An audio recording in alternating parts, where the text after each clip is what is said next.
Bonjour à tous. On parle de qui? De Lady Ponce? De Fally Ipupa? On parle de quoi?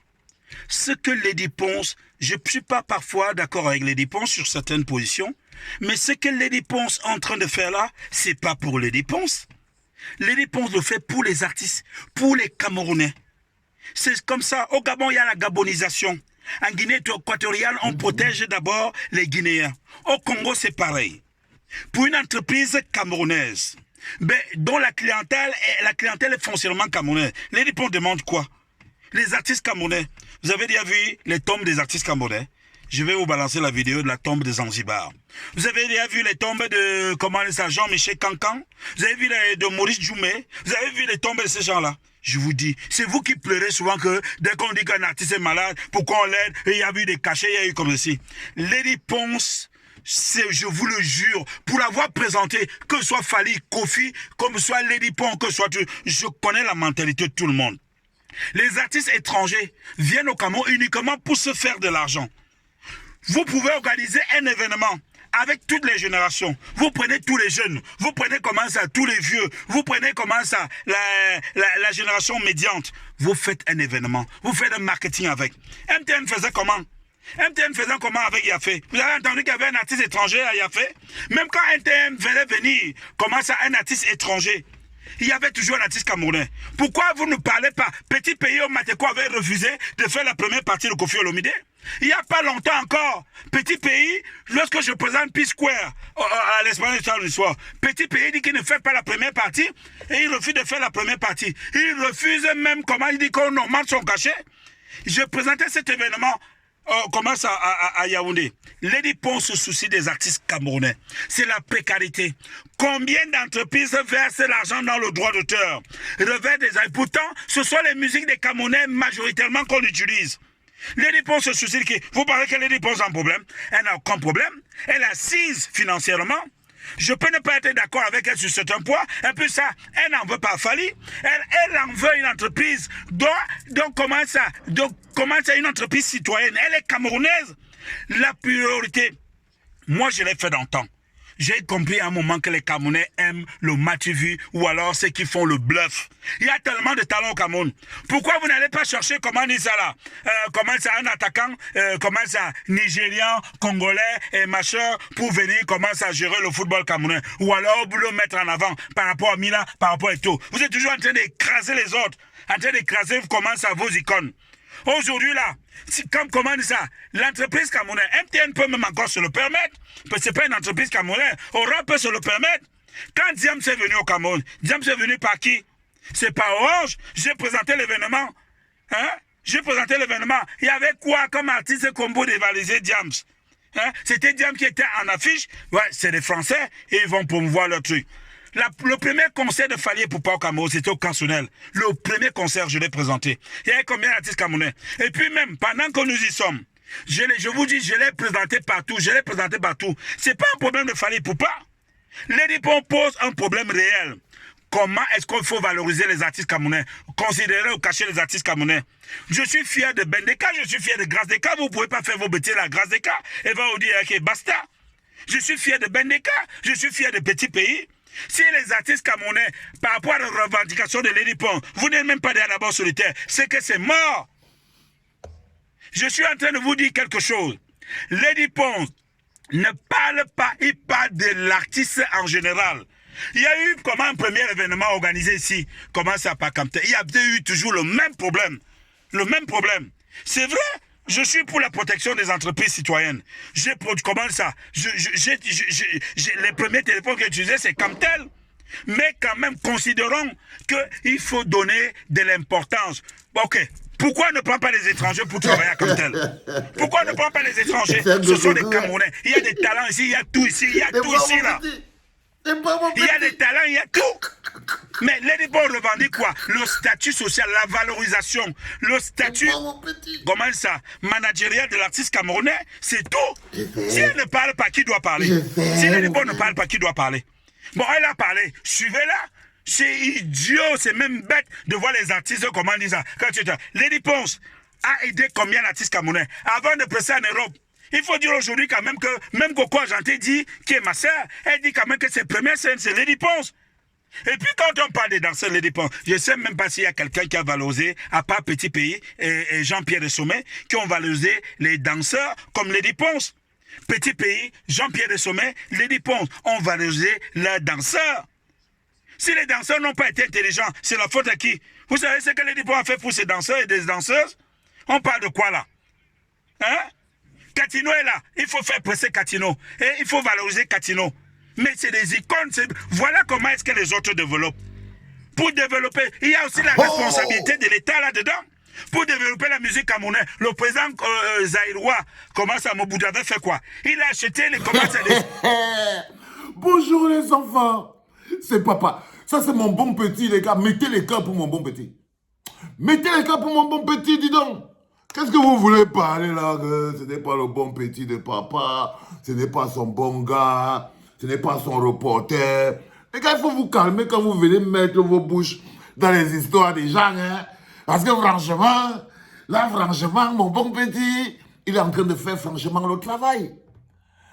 Il est en train de faire franchement. Je vous dis toujours que si ce qui nous unit, et reste, ce qui nous unit ne devient pas plus fort que ce qui nous divise, on ne va pas s'en sortir. C'est pour ça que quand je vois quelque chose qui nous unit, je prends toujours. Je prends toujours. Parce que cette voix qu'il porte me permet de vous ramener sur le terrain. Il a dit un truc fondamental. Si Lady Pon se pose ce problème et que les autres artistes camerounais viennent lui cogner dessus, c'est que c'est foutu.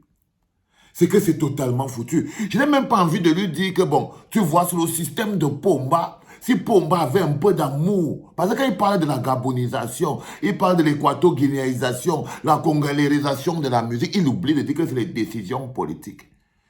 Il oublie juste de dire que tout ce qui se passe là, c'est d'abord une décision politique de protectionnisme, une décision politique de souveraineté culturelle, une décision politique de protection du patrimoine.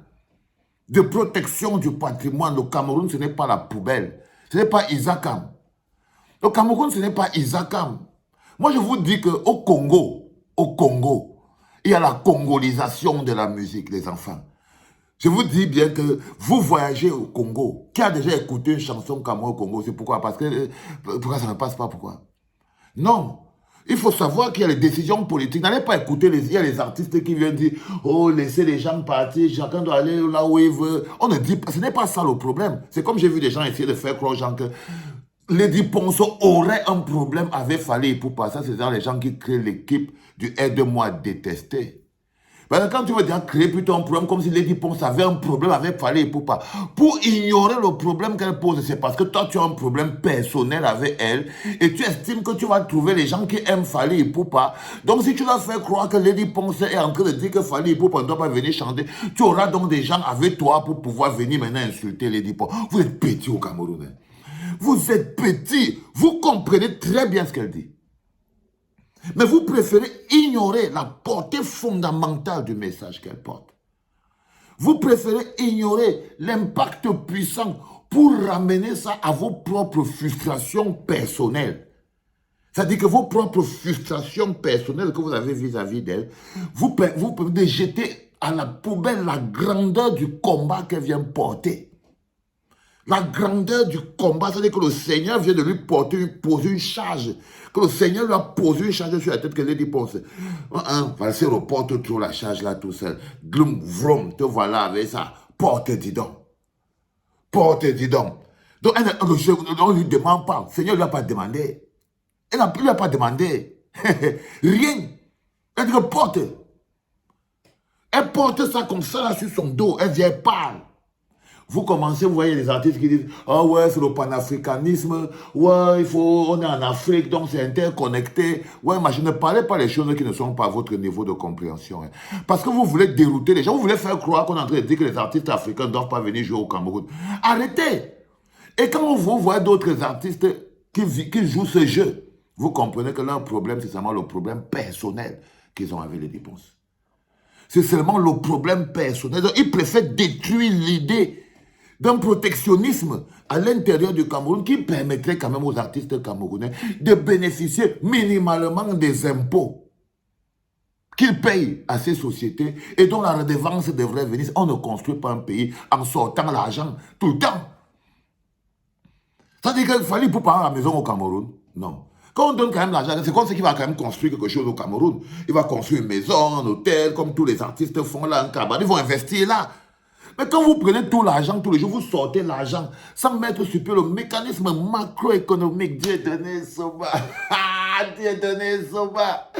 Quand vous ne prenez pas l'aspect macroéconomique, qui veut que là où vous investissez, il faut que, là où vous investissez, vous donnez de l'argent, il faut que ce soit investi sur place. On parle de politique, de gouvernance, les chanteurs et les gratteurs de joueurs de Ndjembe. Quittez sur les choses qui dépassent votre compréhension. Quittez sur les choses qui dépassent votre compréhension, les gars. Parce qu'apparemment, votre cerveau n'est pas à la hauteur. Ce n'est pas à la hauteur de comprendre là où on parle. Donc, vous avez profité, vous préférez mettre en avant vos luttes individuelles contre Lady Ponce en pensant pouvoir écraser la lourde charge que le Seigneur vient de donner. Parce que quand vous prenez la charge de celui qui doit être insulté, qui va être attaqué, c'est que le Seigneur t'a dit que toi, tu vas défendre l'intérêt collectif. Oui, mais quand le Seigneur, il a fait mini, il a dit que bon, j'ai besoin de quelques-uns de mes soldats pour défendre l'intérêt de mes autres enfants, intérêt collectif. Il est tombé sur Adèle Rufingono.